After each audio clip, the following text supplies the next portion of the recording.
ethical commandment throughout the Vedic tradition, as I said, is giving, dana. Can I have the next one? So in the Rig Veda, in the 10th mandala, there is a whole hymn devoted to dakshina, generosity. Brihadaranyaka Upanishad says in a particular passage where demons, humans and gods go to Prajapati to be taught as to how to behave. The human beings are told datta, give, give, give. Manusmriti talks about the 4 yugas and gives for each yuga one particular virtue, and it says, Danam ekam kalau yuge. Only generosity, only giving should be held in the Kali Yuga.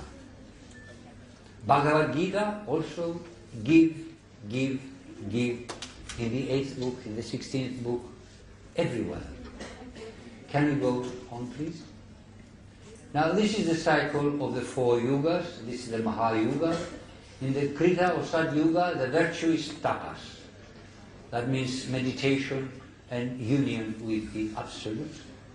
In the Treta Yuga, jnana, knowledge of Rita.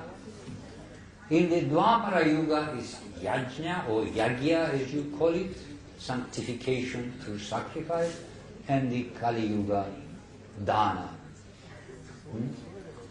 Now, there is deterioration. Human beings lose their powers, they lose their memory, they lose their connection with the Absolute and their own true self. In our own age, these ancient teachings have been pushed aside. And this has 2 powerful global effects. One is the degradation and weakening of man's own spiritual, natural abilities, and the other is the plundering and the denudation of the planet's natural resources, resulting in deadly environmental pollution, which threatens to drown us all and poison us all. I shall take as an example what's happening to the Ganges. Can I have the next one, please? The depletion and pollution of the Ganges water.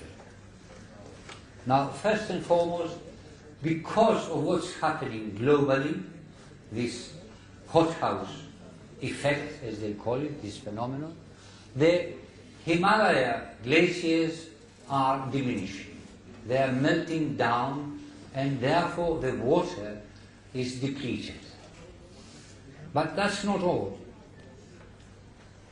There has been the Teri Dam, which was built up in the north, and absorbs much of the water from tributaries that used to flow into the Ganges and kept the Ganges full. Then there are increasing canals for supplying agricultural needs, and even more big cities which are growing apace and demand more and more water.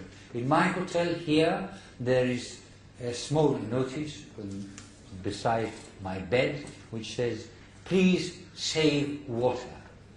Now, this is going to be the slogan in the next 20 years, because pure water will become more and more scarce as toxins fall constantly into all the reservoirs of water. There is the uncontrolled and explosive growth of cities which absorbs more and more water, but that's not the only thing. It has polluted water which often flows back into the rivers. Then the city sewage and industrial toxins flowing into rivers and reservoirs and the sea. Now, observe the drop of the average level at Varanasi. From 60 meters, it dropped down to 10 meters. Now, this is just one of the problems created by the modern way of life, when the ancient principles of living according to the natural law are forgotten. When we allow the pleasures to take over, egoism, selfishness, hatred and passions and that sort of thing, and forget the balance, the inner balance. Then you have the caste system, the cruelty to girls and widows. I believe there are about 34 million widows in India, uncared for, except in very, very almost primitive conditions. And there is the increasing gap between the rich and the poor. Not just in India, everywhere in the world. There is more production, the shops are full of goods everywhere you look, and yet there are people dying of starvation, of thirst, everywhere in the world. Homeless people. You go into New York, and there is the very rich Manhattan, and then you go to the outskirts of New York, very wealthy families, and then there are other areas in New York where the Negroes live, the ghettos, and thousands of people are without a roof. They live in cardboard boxes, just like your people here in the streets, in the pavements. But this is New York, which is the center of the wealth of the world. Next one, please. So that's just one problem. Now look at another problem. Studies in 2002 show from statistics that in Germany, youngsters could, before 1970, distinguish between 350 colors and 300,000 different shades of sound. Today, that is in 2002, when the statistics were completed, the similar youngsters can distinguish only 130 shades of color, less than half, and only 180,000 shades of sound. That's a tremendous drop, don't you think? In France and the United States, youngsters had a vocabulary of 25,000 words at the age of about 16 and 17. In 2002, the vocabulary of these youngsters had dropped to 10,000. I noticed the same thing in my country. When we were young, we had an enormous vocabulary of the Greek language, but today youngsters don't know half the words we used to know. We could do arithmetical subtractions, multiplications, divisions in our mind. Today they can't do that. They have little computers, they figure it out, and that's how they get their results. Now this is fine. Technical progress is very fine. It's very nice to have this and be able to talk to you. It's very nice to have these instruments and have these diagrams on the screen. It's all very nice. But if you become dependent on that, then you lose your own innate powers. And this is what's happening right across the globe. So, what will happen? What in fact is happening is machines are getting stronger and human beings become weaker. Machines progress and human beings regress. So, what are we going to do about it? Well, I'm old now, I'm 73, I've lived my life, wasted most of my youth, but anyway, I won't live to see what's going to happen in the next 20 years. But really, if we want to return to our own innate powers, we have to return and reapply in our lives what Patanjali prescribed. Please. These 5 yams, if we could bring them into our life, I'm sure our life will be transformed. And let's not forget that this will have a much wider effect. Next one, please. We must have respect for our environment. We must learn to live with our nature around us and not try to control and be masters of nature. We shall never be masters of nature. Nature is much bigger than we are. Yes, we can send spaceships into outer space, but spaceships don't last forever. They'll dissolve one day. Nature cannot be beaten. Death is written within our DNA. That is an act of nature. We cannot defeat nature. We cannot be masters of nature. We must learn to live with nature and respect that great goddess. In the Rig Veda, she is called Aditi. Thank you very much.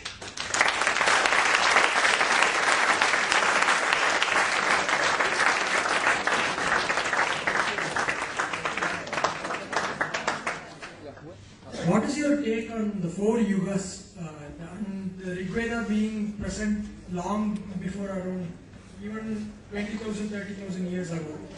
What is your take on that? It was present. The Rig Veda cannot go 30 years back because it has got smelting of metal. There was no smelting of metal before 5000 BCE.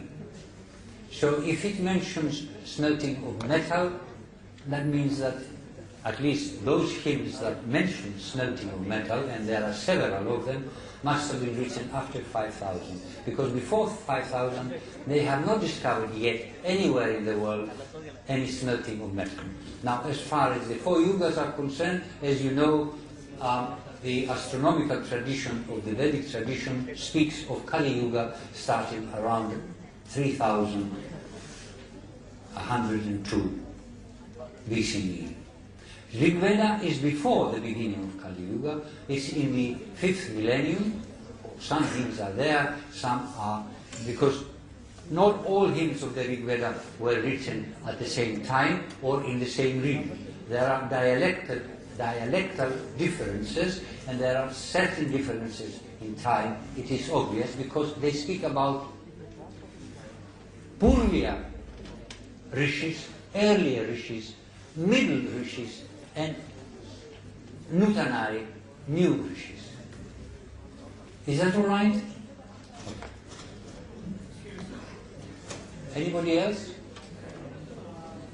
There are 2 civilizations called Aryan and the Dravidian civilization in India.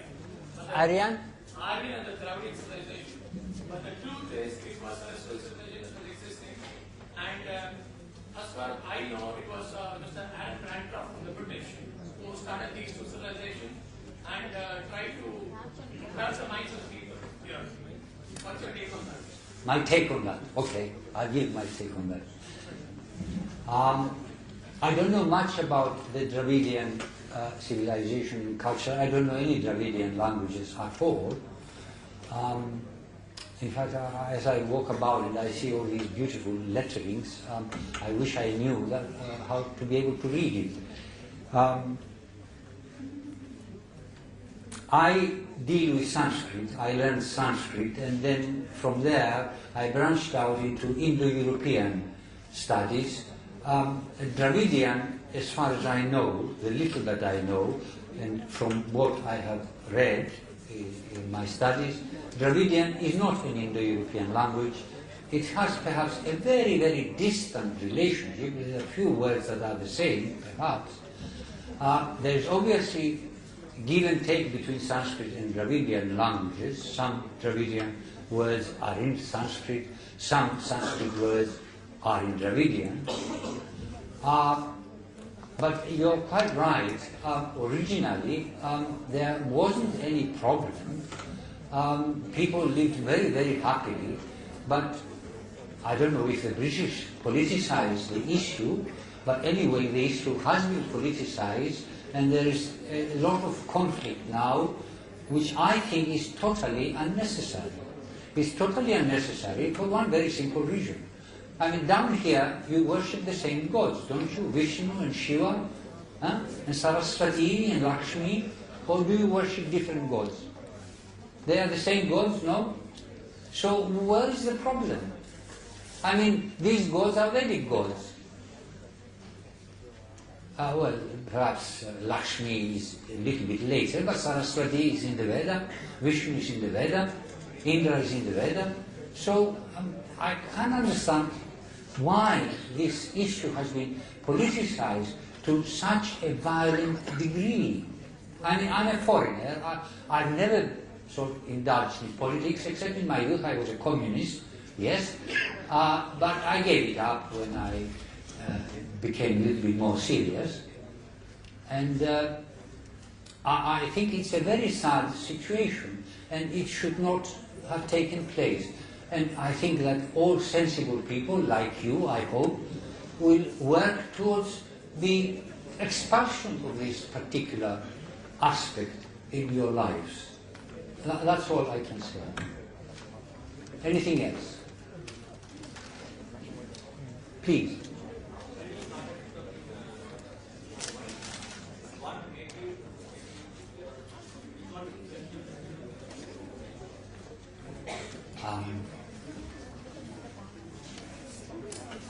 I went to England to study, and I studied English literature. And when I finished with that, I studied economics and philosophy. I also married, unfortunately.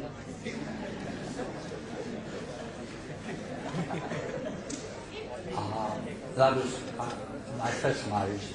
We divorced after that. And I remarried afterwards. My present wife has been married very happily for 30 years. But the first one was an experiment. It didn't succeed.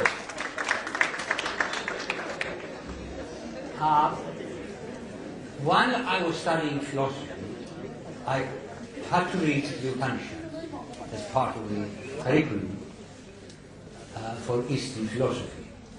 And I was so taken with the Upanishads, I thought that this is the answer to my search in life. And, many other people have been influenced in the same way before me. I didn't know that, but I was very enthusiastic, so I thought that reading one translation, it said one thing. Then I read another translation, it said something different. A third translation said something different still. So I thought the only reason to find out what they really say is to learn Sanskrit and find out what the Upanishads actually say. So I went to the School of Oriental and African Studies. I was 32 then, very old, really, to start something like Sanskrit. And I started studying Sanskrit. I started Sanskrit, and then I did my postgraduate studies. I started with an MA, and then moved to PhD, and I went to Pune. And this is what we do today. We talk about these things, but we don't actually do them. You find professors like myself giving lectures and talking about Rita. In the Dwapara Yuga is Yajna, or Yagya as you call it, sanctification through sacrifice, and the Kali Yuga, Dana. Now, there is deterioration. Human beings lose their powers, they lose their memory, they lose their connection with the Absolute and their own true self.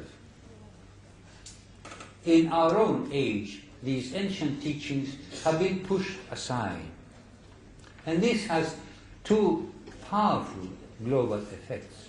One is the degradation and weakening of man's own spiritual, natural abilities, and the other is the plundering and the denudation of the planet's natural resources, resulting in deadly environmental pollution, which threatens to drown us all and poison us all. As to how to behave, the human beings are told, datta, give, give, give. Manusmriti talks about the 4 yugas and gives for each yuga one particular virtue, and it says, Dhanam ekam kalau yuge. Only generosity, only giving should be held. Ethical commandment throughout the Vedic tradition, as I said, is giving, dana. Can I have the next one, please? So in the Rig Veda, in the 10th mandala, there is a whole hymn devoted to dakshina, generosity. Brihadaranyaka Upanishad says in a particular passage where demons, humans and gods go to Prajapati to be taught in the Kali Yuga. Bhagavad Gita also give in the 8th book, in the 16th book, everywhere. Can we go on, please? Now this is the cycle of the 4 yugas. This is the Mahayuga. In the Krita or Sad Yuga, the virtue is tapas. That means meditation and union with the Absolute. In the Treta Yuga, jnana, knowledge of